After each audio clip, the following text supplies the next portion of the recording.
Megan, I feel like today's Underwater Wednesday.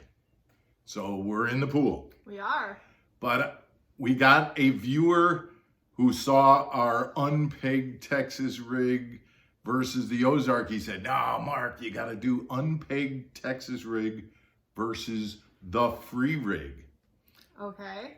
Now, when you hear free rig, don't you just think of like hippies and like free love and all of that? Is that where you go or no? No, Not at all. I'm Not like at all. thinking, I am so free rig. I'm like, dude, let's just play some,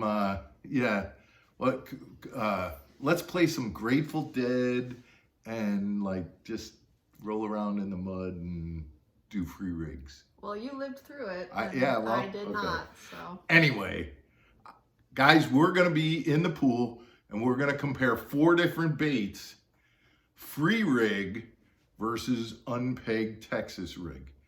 There's some things that we've seen that we're gonna kind of talk about. Yep. You're gonna have to just stick around and see what we got going on. So.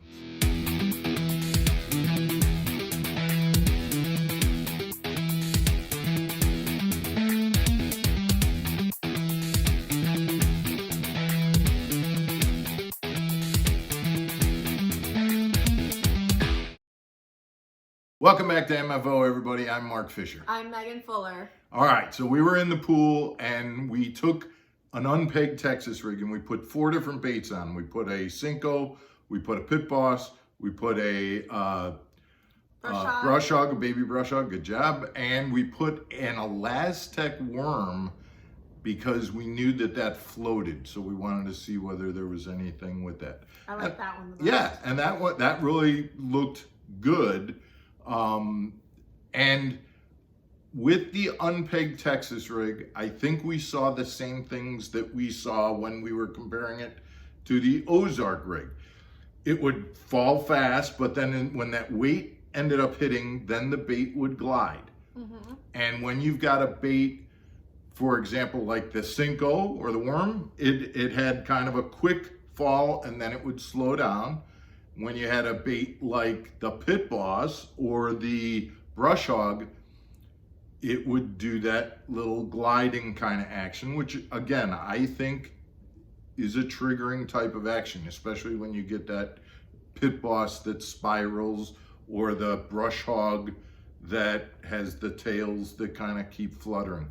Now, when the weight lands and there's distance between the weight and the bait, I also think those little movements, if you move the rod slightly, right. and you get those little movements where you're getting the free bait to move towards the weight, those are also kind of very subtle movements that I think would trigger fish as well. Like you were doing in the shallow end? Like yes. The little bounces? Exactly. Yeah, that was cool. And then a bigger bounce gets you that distance again, so that you can do that again. There's no doubt in my mind that the unpegged Texas rig is a versatile tool. And especially, obviously we can't imitate this in the pool, but especially if you're pulling it through grass and things like that, where the weight is gonna sink substantially lower than the bait because the bait's gonna be up here on the top of the grass, the weight's going to come through, and then the bait is going to slowly go through that grass. I think that is something that fishermen need to be paying attention to. So I'm guessing we're about to jump into talking about the free rig. Yeah. But before we get there, guys, we do Underwater Wednesday every Wednesday. So if you like what you're hearing and seeing, please hit the subscribe button for more Underwater Wednesdays, and you guys can watch past Underwater Wednesdays. They're kind of our hit that's a feature of the channel, absolutely. And please, if you agree with this stuff, please push the like button and give us your comments. We oftentimes use what viewers write and make videos out of that. So, well, and again, today's video is because of a viewer comment that came from another viewer comment. So, we just keep putting out content that kind of gets snowballed through these ideas. So let's talk real quick about the free rig itself, because it's not a very popular type of setup. And all it is, guys, and you can see, is this is a free floating, what you would use on a drop shot. This is a 1/4 ounce. And by the way, the footage that you're seeing, both weights, whether it was the Unpegged Texas rig or the free rig, were a 1/4 ounce weight, okay? And it's totally just a free weight. You see the eye of that, very open, so that weight can, and the line can slide through that weight very openly, as opposed to a Texas rig where it's a bullet shaped and it's going through the entire length of the weight. This has most of the weight on the bottom, and so it's on the ground, and then the line is just sliding through the weight, and then you've just got your whatever bait and hook you have at the end. That's basically all a free rig is. That's pretty simple. It's totally simple. So and why is it not popular? Well, I don't think that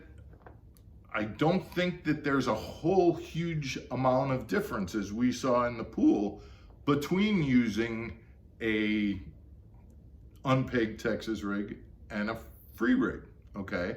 But I think there are certain times when, as I'm doing this in the pool, I'm looking at it going, on a day-to-day basis, I don't know that there's that much of a difference. We're still getting the same thing. However, I think that there were some differences, and there would be differences in certain situations. That elastic bait that we had, the one that floated, I definitely saw in that situation an application where I'm looking at it going, ooh, you know what? If I could put this free rig on a bed, if I had a spawning fish that was guarding a bed, and I could get that free rig weight to be in the middle of the bed, and now I had an elastic bait like that floating bait it doesn't float all the way up. There's too much weight on the hook and the line. We've talked about that in other episodes when we were talking about Carolina rigs and things. Just because you have a floating bait, it doesn't mean it floats up to the surface. Right. The weight of the hook keeps it, but it did float up off the bottom. So now I've got a worm, a nice little slender worm like that on a fish's bed that's maybe an inch off the bottom. That is exactly what I want when I got a fish that's guarding a bed. A lot of times they won't come all the way down to the bottom if a bait is down there with the weight on it, but if I get that bait to go an inch or two up off the surface where it's right in front of their nose, all they got to do is suck it in, and you put that bait there, and where you can twitch it and get that tail to just kind of undulate or dart, kind of just wiggle a little bit, that fish is going to suck that bait in. And so I looked at that free rig and thought, bed fishing kind of bait. I also kind of liked when you had the Pit Boss, for example, a beaver style bait, and there was some separation between the weight and the bait itself.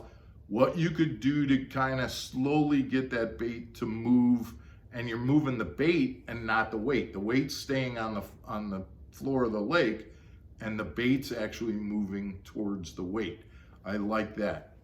And then the third thing that I would use as an application is if there was some current. Because now what you're gonna do is you're actually gonna get the current to help separate your bait from the weight. The weight's gonna be on the bottom, you cast it out, and the current actually helps you to draw that bait away from the weight. And now you can work your bait back against the current, letting the current move that bait. And I think that could work as well. Obviously, there's not a lot of current in the pool, right, so we can't really imitate that or check that out. So I do think that there are some applications for a free rig that would work better than an unpegged Texas rig. Okay.